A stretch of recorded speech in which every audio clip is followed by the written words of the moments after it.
Can you solve this math problem? A group of students were asked to choose their favorite color of the three colors red, green, and blue. Unfortunately, some of the results of the survey were lost. All of the remaining data are expressed in both a pie graph and a bar graph shown below. What is the total number of students that were surveyed?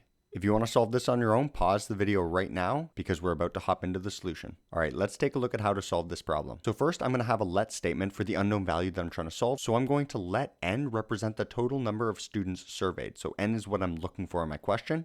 Now I'm going to look at the frequency pie chart first.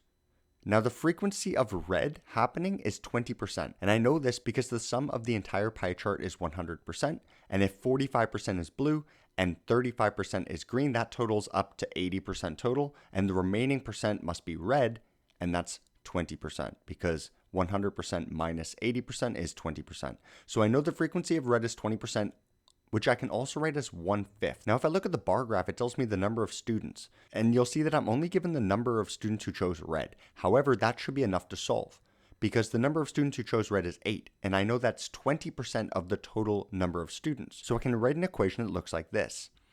8 over n is equal to 1 over 5. That is, 8 of the total number of students is equal to 1 out of 5 of the total student. And if I simply cross multiply, then I get n is equal to 40, and I can write my therefore statement. Therefore, the total number of students surveyed is 40. Did you get this one right? Let me know in the comments.